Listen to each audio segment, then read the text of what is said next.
Welcome to the Divorce Podcast, a podcast that aims to address divorce, separation and co-parenting here in the UK, countering the often sensationalist way it's portrayed in the media, challenging the status quo and driving for reform. On each episode, I'm joined by experts to discuss divorce, separation and co-parenting from different angles and to give their opinions and to debate them.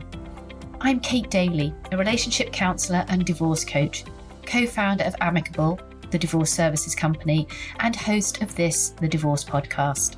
In this episode, I was joined by Matt Meggans, the founder and CEO of HyperJar. HyperJar is a free-to-consumer app that helps people plan and navigate their journey from depositing money to spending it. This episode is all about budgeting during divorce and separation. We explored the freedom that's gained from having a better grasp on your money and being able to save. Divorce is often seen as such a negative event in financial terms, but Matt's tips turn the idea on its head and show how cathartic and life-changing taking control of your finances can be. I loved how Matt described the idea of underspending, giving you a buffer for life's unexpected hurdles, no mean feat in a cost of living crisis. He believes budgeting and saving is a mindset which can be learned and taught, an invaluable skill you can pass down to your children. Matt's divorced himself, and he describes his divorce as an opportunity to improve his and his ex's spending habits and lifestyle. Viewing budgeting through this lens is an empowering step that you can take to giving you more financial freedom and control if you're separating in these financially trying times. We ended the episode with Matt sharing his top budgeting tips, and many of which I will be using myself in the future. If you really loved this episode or want to hear more episodes like this, then please make sure to rate us on your preferred listening platform. Enjoy the episode. Welcome, Matt. Thank you. It's lovely to have you with us, and thank you for joining us. I guess the first big question is, what is HyperJar? Tell us a bit about the app and what it does. Yeah, so HyperJar is an app you can download on iOS or Android. It is to try and help people effectively spend and save their money better. So it's a visual budgeting app with a connected MasterCard payment card. That's probably the simplest explanation. And then there's all sorts of tools and incentives to try to help you to save and spend, but in a way that fits in within your life, which is often messy and complicated and social. So all those elements combine to make HyperJar. Brilliant. So it sounds like the different ways you live your life are sort of almost thought about by the app and part and parcel of how the app works. Is that a fair enough sort of assessment? I would say that's probably the aspiration of the app. So initially you configure it yourself to try to fit your life.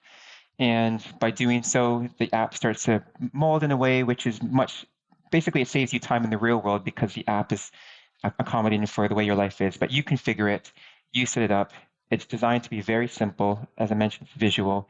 And once it's going, once you have it set up, it becomes very easy and starts to become automated. Okay. So this is the Divorce Podcast. It's not the Finance App Podcast. So tell me about the link between HyperJar and people who might be going through a life event such as divorce and separation. Yes, absolutely. So one of the features that we've built is this ability to effectively, so it's visual, you create jars and you can share these jars. And the jars, think of them as like little almost bank accounts that can become joint bank accounts, but not just with one person, it can be with multiple people. And I can then give each person individual limits. So as far as when you think about, say, divorce or family separation, imagine being able to set up some kind of container that I can share with my ex-partner, with children, one with just my ex-partner, one with my ex-partner plus children, one with perhaps another, maybe a grandparent.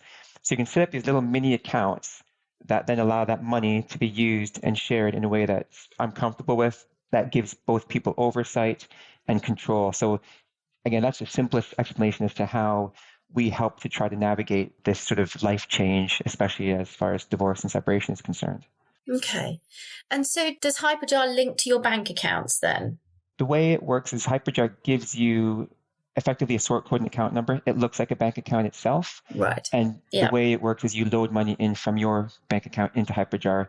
So it's not designed to replace your bank account. It's designed to be an extension of your bank account.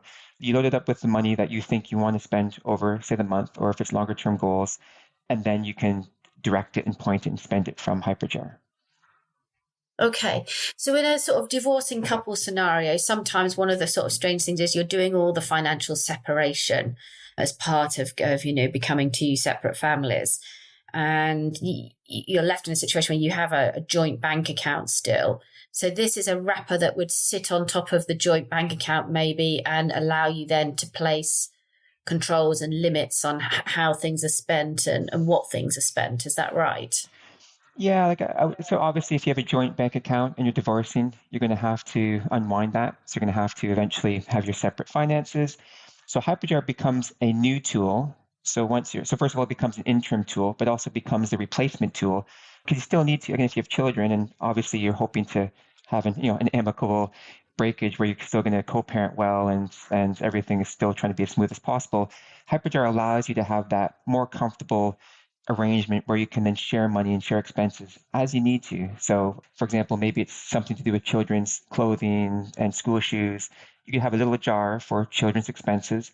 You share it with your ex-partner, and then you can both see it. You can both contribute to it. You can both potentially spend from it. But it allows one person to set, the person who sort of owns the jar, to set controls and permissions. But then the other partner can also have their jar that they share. So both people can have their own HyperJar and share jars back and forth. And as I mentioned, you can also include children. So if you have teenagers, they can also be part of it as well. So it does become the replacement for a joint bank account that then works ongoing for as long as you need to when you are finally apart. And that sounds really good because you've got a bit more of a breakdown about where you're spending the money as well. Presumably, if you label the jars differently, you can accurately track different children's expenses and after school activities versus clothing and that kind of thing. So it sounds like it could be a really useful tool to start when you're even thinking about divorce and separation, because we know from the work that we do, one of the really tricky things is trying to work out maintenance payments, child support on how much money you need. So it sounds like it could be quite a useful tracking tool in order to help build up a reasonable budget. Is that something you see with your users? That's exactly correct. So again, as an individual, one of the powers of HyperJar is it allows you to divide that money up into purposes, which is sort of the key to budgeting. So it becomes a tool to help you budget, but without having to get out the spreadsheet and do all that stuff that people don't like to do. And again, as I say, separating couple, exactly as you mentioned. So I may want to have some money for children's expenses. Some money might be to help with rent payments or some other kind of other expenses just for the adult partner. And this allows that money to be, first of all, separated by purpose. You can also limit where the money can be spent at if need be. So for example, I have children, they need a bit of a train budget to get to school. I have a train jar, and I can say this only works with Southwest Rails and Great Western Rails, for example. And if they try to spend it at Costa, it won't work. So you have this really beautiful level of control. And again, if you initially say you're uncomfortable, you don't maybe have a bit of a trust issue, it allows you to sort of slowly wade into this new world and give you some peace of mind and give the other person peace of mind because they're like, listen, trust me, I'm just going to do this. But you can set up these limits because I'm just going to use the money to go to Tesco to buy some shoes. It allows you to have a very transparent exchange of what is happening. And when it's spent, you get a notification. You can see who's spent the money, and it's had this really high level of visibility. I like the sound of the visibility because it's that transparency that helps to build, as you mentioned in that piece you just said, it builds the trust, doesn't it? So sometimes when you've been through, a difficult breakup, the trust has gone, and it sounds to me like this is an opportunity to build back that trust through transparent and open data. Exactly. As you said, again, I've been through this. It wasn't designed for this, but it's just an invaluable way of just navigating that period because things always get better with time. The initial time frame is typically the most difficult, and this allows you to again establish comfort levels and allow both parties to just sort of prove that they're going to behave in the most rational, collaborative way. And it becomes a really collaborative tool that allows people to sort of prove their good intentions. And you mentioned there a little bit about it helps budgeting. Just talk us through some of the principles of budgeting then. So I guess this is helpful when you're looking at becoming two families rather than one family. Obviously, it's an expensive journey to go on, isn't it, when you're having to separate everything out? What are the key tools and ways of budgeting? Probably one of the most important things to understand with finances and with budgeting, and where people make typically the largest mistake, is not knowing where they spent their money and almost looking back and sort of saying, where'd the money go? And I don't really remember spending on that. And I didn't realize how much I spend on, for example, coffee. So it's just that first, it's just an awareness, just becoming aware. So to become aware, the very first simple step is literally look back at your past month. And it can be difficult with a typical bank statement because it's just a big mess of transactions. Those numbers can be overwhelming. So the first thing is you try to categorize it. So look at your past month and see how much was on groceries, how much was on utility bills, how much was on miscellaneous.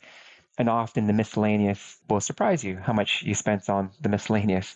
So once you have a sense of that, then it's about trying to set the budget is actually trying to sort of say, I intend to spend X amounts and I hope to spend less than that, because that's when savings come. Now, obviously, it depends on your personal situation. If you have debts, all sorts of complicating factors, but at its simplest, it's being aware of what you spend and having a rough plan as to how much you intend to spend and being on top of that plan and giving yourself a buffer to deal with unexpected situations. Obviously, divorce is a very large unexpected situation, and to have a buffer for that is probably unreasonable for the average person. But we're talking simple things like, say your car breaks down, you have to replace the brakes, or a window got smashed. Those little things can really hurt the average person. So if you have a buffer, though, it allows you to deal with that. So our app allows you to sort of do this visually. So again, I can set up a grocery jar. I can set up a electricity and gas jar. I can set up a entertaining nights out jar, because also we still believe it's important to enjoy life and try and live the best life you can. So you have this sense of my near term wants and needs, but also your medium and long term wants and needs. So it's a journey, but it starts with just being aware of what you spend and trying to just be a little bit below your means. And that way you start to create a future buffer that allows you to do more and have more possibilities. And so when you set up the jars, can you set limits on each jar? So it's got £100 in it. And what happens when you reach that £100 limit? Does it not let you spend anymore, or then you have to do something manually, but at least you're thinking about it? Yeah, exactly. So you can either set it so that when you spend the amount, you're done, the card won't work anymore, or you can have a backup. So in case you don't want to be embarrassed at checkout, you can spend and it'll go to your backup, but it'll inform you that you used your backup. So you have the ability to set that so it's a hard stop, or it's you can back up with a reminder. And when you share it, you have similar abilities to restrict the spend. So I could create a grocery jar, I could put £500 in there, and I could add you to it, and I could say, Kate, you have a limit of £100, and maybe my daughter has a limit of £20. So even though that jar itself has a £500 balance, I can limit the amount each individual can spend from it. And when you're talking about like saving and trying to create that buffer, do you think saving is an attitude or a skill then? What does it come down to? Because it's hard at the moment to have any kind of savings when inflation is running away, when electricity and gas bills are so high and food prices and everything are going up and up and up. It's incredibly difficult to conceive of saving, but is there a way of saving in a cost of living crisis? And is it an attitude or is it a skill? So it's a very good question, and there's not a simple black and white answer. I do think it's mostly mindset, though. It's mostly an attitude and a skill, I believe. Now, with cost of living crisis, that obviously makes things very difficult, and it will require major life changes for certain people in order to be able to save in spite of what's happening. But almost everyone has the ability to save. There's obviously a number of exceptions, but the average person does have the ability to save, and it requires certain life choices. And people often spend money that doesn't actually enhance their life. And it's what I call this sort of wasteful spend. And because it's such a very consumer society, and there's lots of, especially with social media, there's lots of pressure to buy things and to pay for certain experiences. And again, often it makes your life better, makes you happier. But very often it doesn't as well. And I think because of that sort of generalization, where there's a lot of just sort of unthoughtful consumerism, it's often if you sort of take a step back and make some different choices, you'll find that you have more money, but also you're not any less happy. In fact, you're probably a bit happier because you have less financial stress. But it said it's easy to get into these habits, and it's easy to get into a consumption habit where you're used to spending everything you have. And I see this with my children. So I personally have 4 children, and they also have different just personalities. So even though I teach the same thing, my oldest, she tends to spend every penny she gets when she gets it. That's just, she almost doesn't know how to do anything except spend it all. And if she has a bit more, she'll spend a bit more. Whereas my son, he's a bit of a hoarder. Like he wants to hoard all his money, and that's his personality. Now, that said, both of them can learn to save in a way that, and maybe my son needs to spend a bit more and, not be so, tight, so to speak. And my daughter needs to learn to save a bit more. So they both have to switch their mindset. They both have to learn certain skills. But I said it's not easy, though. I'm not trying to diminish the cost of living crisis. But that said, there's a lot more power than people realize that they have. And that's a bit of, I think, a positive note to know is there's a lot of things that you can do if you really sit down, give yourself some time, and make a bit of a plan. And how do you do that? So how do you create a budget? I'm really taken by the thing you say about, like underspending and not just spending everything you have, because sometimes it feels, doesn't it, when your income is fixed, or if you haven't had a pay rise for a while and you know that the cost of living crisis is hitting and therefore inflation has jumped up, if wages haven't jumped up, and if you've got an increase in your energy bills as well, it's very easy to have the mindset, which I'm totally guilty of. I'm speaking very personally here of, well, of course, I'm not going to be able to save because everything's gone up and I haven't had a pay increase. So how do you get out of that little hole? Because I think personally, that's definitely holding me back at the moment. Yeah, well, and that's the struggle that most people have. Like that is not an uncommon struggle. And it's interesting to note that, again, I don't want to give the exact statistics. I don't have the exact reference, but the majority of millionaires are not high wage earners. The majority of millionaires, this is probably a North American statistic, but I'm sure it applies in most, say, certain developed economies, are not high wage earners.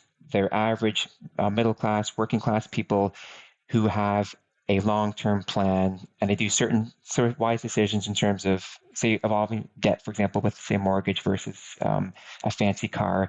But the average millionaire is just a very typical person with a modest wage. And the point being, it's your expenses.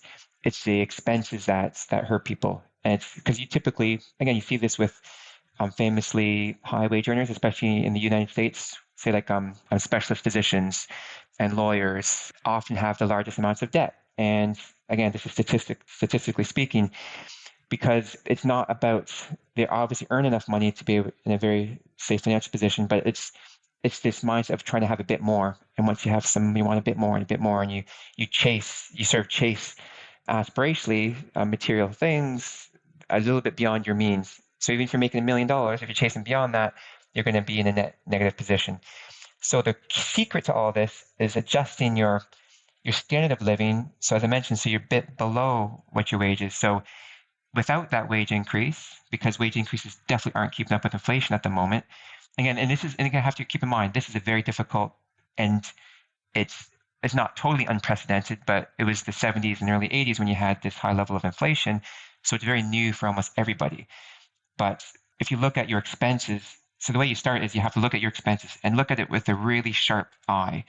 And the key is you have to make life changes. So the ultimate key is you have to make life changes. And at first it might feel uncomfortable. You might not want to do that. And often it's like almost like a social embarrassment. Like maybe I don't want to have a Ford, I want to have a BMW, or I want to live in this certain neighborhood. They can be valid concerns. Some of them can be a bit, depends on who you speak to, if they think it's something you should worry about or not. But I'm not judging people on that point. But it's often you have to make sort of life decisions about how you're going to change your life. But you start small.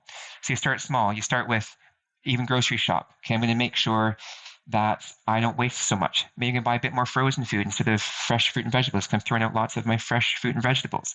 And you do that, and all of a sudden you're saving £10 a week. £10 a week, you're up to £500 in a year. So little things can really start to add up. And then the bigger ones are, for example, your vehicle or your commute or where you live. That's a big one. So if you're renting or if you own a home, maybe you downsize, or maybe you try to make your home more energy efficient. Those are more, they require a bit more investment, whether it's investment in trying to, save money on your utility bills by having, say, solar panels. And I'm not recommending that, but it's looking at bigger decisions as to what you can possibly do. But you would be surprised, almost everyone would be surprised at what they could actually save. And the key is not just doing it one-off, it's changing it, trying to change it permanently. So it's like saying, I'm no longer going to grab a coffee after work 3 nights a week. I'm going to do it 1 night a week. And I'm going to stick to that. And okay, then all of a sudden, okay, that's a £10 per week saving. Okay, I'm going to buy frozen vegetables, £10 per week saving. And next thing you know, you could save thousands of pounds per year just by making little changes, let alone big changes. So it's all those, it's that analysis. You actually have to get into it. There's no really easy road. You have to do the work. That's the tricky bit, isn't it? And I guess when you're going through a divorce and a separation, that is your prime opportunity, because you're forced to look at this stuff, because you have to supply court documents, you have to come to some kind of agreement, you might have to put an arrangement in a consent order, for example. So it gives you the perfect opportunity, and to look at it in a positive way, because so often a change in lifestyle is seen to be a negative thing. But, listening to you, it's really quite inspiring, because you're actually framing it in a way which is making it feel much more palatable, and that there's a pleasure in slightly underspending and therefore being able to save. And it's really interesting to hear you say it in that way, actually. It hadn't really struck me like that before. It always seems to be that you're trying to manage this sort of downsizing negative thing, but actually, if you're not spending it on certain things, you're creating the opportunity to either save or spend on things that are perhaps more meaningful or more important in your life. I like the idea of that. No, exactly. Like, to me, it's empowerment, and it's you're trying to. My personal philosophy, I'm always trying to give myself more freedom. I just want more freedom, because that gives me more choice. That makes me happier. And one of the biggest ways that people restrict their freedom is by debt or financial pressure. So to me, and saving can be seen as a chore or as a negative thing. Cutting back can be seen as a negative thing. But when you start to do it, and first of all, you realize that my life isn't worse off, but then you start to relieve this pressure, you start to just feel happier, feel less anxiety, and you're giving yourself a choice, you're giving yourself options. And as you mentioned with divorce, it is an opportunity. So obviously a divorce is not a nice thing, and people would never, wish for a divorce. But that said, there are positives, because obviously something happened. It's the new reality. So you now have to adjust to this new reality, but it's an opportunity to now try and get on top of your finances, because you're forced to get on top of your finances.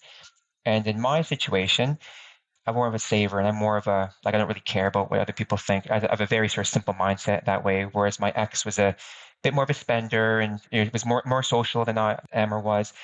And by divorcing, first of all, we allowed us both to pursue the kind of sort of lifestyle we are more comfortable with. And in my situation, again, it was great for me and from that perspective, because I was allowed to just sort of, here's the kind of budget I want to have, here's the kind of things I'm going to spend my money on.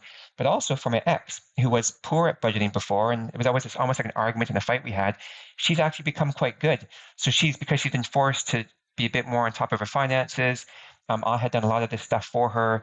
And, obviously I still helped her and I still sort of helped her transition, but she was sort of forced in a way to just get on top of the money stuff. And she's actually done a really great job. And she now, I think, has less anxiety, because before, even if someone started taking care of financial things, and by the way, like, I always wanted her, but she just wasn't interested, by not really quite knowing, there's a bit of anxiety, because you don't quite know. Is Matt going to take care of this? He always does, but just by not knowing, not having that control, there's always a level of anxiety. And now she has this level of control. She has this sense of empowerment, and she was forced to learn, and she's done this good job learning. So for her, it's also been positive, because now she has these tools in order to be, first of all, on top of herself financially, but also it just, I think, gives her this sense of freedom as well, and this sense of empowerment. And it's interesting, isn't it? Because so often we have a situation when we're working with couples where one of them has been used to taking care of the finances and making all of those financial decisions. And when you separate or divorce, you are then thrust, if you're the person who, as you say, in your case, your wife hasn't been used to doing it, you are then on quite a rapid learning curve, aren't you, for trying to work out budgeting and understanding exactly how much money you've got coming in and going out. So does HyperJar accelerate that learning process? Can it help with sort of effectively training you in all of this kind of financial stuff? Yes, it does. And it does it in two ways. So the first way it does is because of the way it is, the way it works is you have to create these visual budgets, which are quite simple to do. So that means the person who's, say, numbers averse or doesn't like the idea of a spreadsheet, which almost no one does, they can actually get into a budget in a way that's comfortable and it's not doesn't involve any kind of faffing about. That's the first thing. Just the way the tool, the way it is, it's just sort of an easy to access kind of tool that's visual. But the second thing, again, it depends on your support network, the people around you. But assuming you have people in your life who are comfortable with budgeting and with finances, especially if it was, again, a marriage. So in my case, I was I was in charge of the finances and in budgeting, and I always was comfortable. She was not. By using HyperJar and by setting up jars, I was able to help her. So I'm almost able to coach her. We were always super transparent, and there was never any issue around that. So everything went very quickly. So you have to have that level of trust. But I was able to help her set up her jars, and she was able to ask me questions, and I could just sort of give her bits of advice. And that way she's able to almost have her hand held, so to speak, as she sort of makes this transition, and knowing that it's not going to last forever. I can't, hold this hand forever. And eventually if I move on and my new partner it might be a level where she's comfortable or uncomfortable, but it does allow a third party to look at your finances and have a bit of oversight and help you because of this ability to sort of share a jar and have ability to see things without, for example, like I can't spend her money, but I can see what's happening. So she says, hey, I can share this jar with you and just let me know what I'm doing, right or wrong. And you can sort of look at the spend and say, okay, because when you look at someone's spend, it doesn't take long to give some advice and tips. And it allows someone to effectively coach from the side because of this ability to share in a way that you're comfortable with. As I said, you have visibility, but you don't have any spend permissions, for example.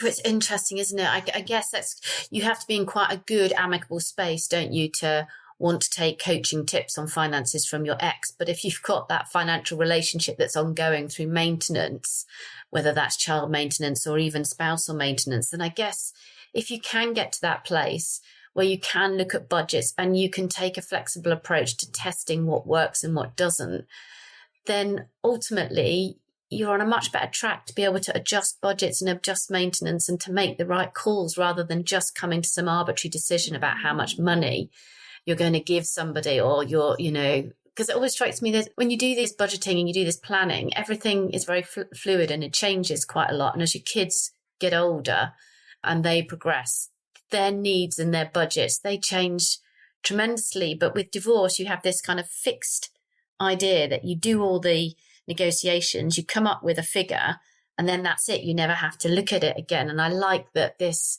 gives you a tool to remain amicable and constructive and have an ongoing dialogue and debate about how you run your finances post-divorce without having to get into awkward negotiations or anything. You've got the transparency, you've got the data, you've got the tools to be able to make some well-informed decisions to make sure that what you thought you agreed to at the beginning still works for you.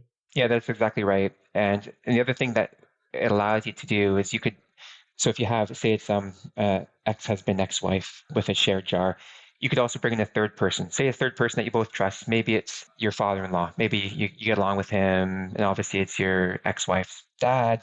You could have that person also be part of the jar. So they can almost become like an arbitrator, where they can just sort of see things and have this third party. So it allows you to also bring in third parties that you both trust that can just help maybe give a bit of advice or their opinion. As you say, because you say it's fluid, things change. And if you have those good intentions, it allows you to sort of get to that better place more quickly and in a way that no one's being like, yeah, I don't quite trust them and I don't really believe what they said. It sort of eliminates a lot of that that distrust. Was just thinking about something you said a little bit earlier in our conversation when you were talking about your kids specifically, but more generally in terms of kids and personalities and teaching them about money saving. There are a lot of things on the market now, aren't there? There are different cards and bank account setups that in theory teach kids about money and how you spend them. How is HyperJar different to say to some of those other sort of card type arrangements? Yeah. So first of all, we don't cost any money, so it's free. So the typical children and even teen card competitors have a cost. And the reason why is because, frankly, how do you make money off of a child? You can't give them a mortgage. So a bank can't really profit off a child. So typically, if you want to make money, you have to charge a subscription fee. Now, HyperJar, because we're not just a child product, we call ourselves, it's in every person, it's a household product. And so if I'm the wage earner and I get HyperJar, I will add my children, I might add my parents, but it's designed for everyone, but centers around effectively like a head of household. So because of that, and the way we make money is we have partners that incentivize you to save. And if you interact with those partners, we just earn a fee off of that. You don't have to, but that's sort of how HyperJar makes its money. So if the adult is, so for example, budgeting with Shell, we just earn some money off of that. And that way it subsidizes the system so that the children can be on this for free. So first point is we're free. The second important point is because the parent and the child are both on the same app, it allows this interaction where the budgeting that I'm doing is the same budgeting that the child is doing. And it allows me to have this oversight over my child without having to go into a specific different app. It's actually the app that I use every day for my spending and budgeting. So I'm likely to be more involved and more engaged. And to me, again, I would say I designed this to solve some of my problems, but in a way that I think would solve lots of other people's problems. But for example, with my daughter, she takes the train to school and she had a train budget, and she was often spending lots of her train budget at Costa. So she'd have this train budget. It would be perfect amount for, say, the month. And she's running short because she's getting her Costa after school. And she has good intentions, but with her friends, she just go and get the Costa. And so again, it's with a 14-year-old girl, she's going to eventually have more self-discipline, but it's just a hard thing for any teenager. So what we built with HyperJar is the ability to restrict exactly where that jar can be spent at. So in my case, the jar can be spent with my daughter at Southwest Rail, Great Western Rail, TfL. So there's a number of train-related places that she can spend her money at. And that way, when she goes to spend on the train for her train budget, I know there's going to be enough money for there because she's not able to spend it at Costa. And the thing is, the beautiful thing about this is once you knew that, so a couple of times I see a rejected transaction for Costa from the train jar because it wouldn't work. And she learns quickly. And then once she's learned that, she knows, okay, I can't spend this at Costa. And then all of a sudden her mindset changes, and that's her train budget. And it's not a problem. It's not an issue. And then I'm happy because I know I have the train budget, and she's happy because it's not even an option for her. And she's now able to try to budget her own pocket money. If she wants to spend at Costa, she can choose to. And she has to make choices now. She has to make those choices. So it gives you this level of control that no other, as far as we know, there's no other app that can do it for the child or adult. And the other great thing I think about it is when the child becomes an adult, they can keep it with them. So it's like a lifelong tool as well. It's not just, okay, once you're an adult, you then switch over to this. And again, you still get a bank account. As I said, this is an extension of your bank account, but it becomes this tool that lets you sort of budget while you're just doing your pocket money spends, and you can learn all these lessons in your everyday life. It sounds great. I mean, I like the interactive side of it because that's the trouble with the other kind of card apps. It's very flat and unidimensional, isn't it? And it's still very much a parent restricting rather than there being any learning or interaction. And that seems to be the big difference. What do your kids think about it? What do they say about it? Are they impressed that they've got a dad that designs a fantastic app? Yeah, no, I think they love it, and they're proud of it because first of all, they use it and they love using it. They love telling their friends about it. My daughter, who's a bit older, she's a bit more aware of, say, like the work, and she's interested in the different roles that we have to do as a company, like engineering and marketing. So I'm able to teach her a bit about the work world as well. So they're I think they're very proud, and they're also becoming good with money. So it's a win-win. It's a win-win situation in our house. Yeah. I've definitely got one child who's utterly hopeless with money, literally has spent it before it's even hit his account. And I've been trying to think about different ways of how I can engage him in the sort of thinking part of it as much as anything. He's very impulsive. So that I downloaded the app yesterday and I'm going to have a little look around, and I'm definitely going to get him on this, because this is definitely what he needs. It's it's that journey, it's that learning process without it being just a mum barring everything he ever wants to spend his cash on. So, well, that's the thing. So like my daughter is exactly that. And so the nice thing about the app is so the child can set up these different jars. And I think the key with your son would be, what are some goals? Like, what are some goals that you have? Whether it's, I'm not sure the age, but say whether it's an Xbox or whether it's university or whether it's a trip, set up a jar, and you can also add photos. So we have this library of like over 500,000 photos. So you can set up a jar, have an inspirational photo, and that way when your child opens up the app, they can sort of see this thing which is aspirational, and they can sort of remember that. So when they want to do an impulsive thing, hopefully as it starts to get some money in there, they're like, okay, well, I'm getting closer. I'm getting closer to this thing which I really want or which I really enjoy. But that's, I guess, it's that journey to try and start thinking about a bit beyond today, try to put a bit of an edge on that impulsiveness, a bit of friction. That's sort of the idea. And it doesn't take much before they start to, again, baby steps towards maybe not doing that impulsive choice. Yeah.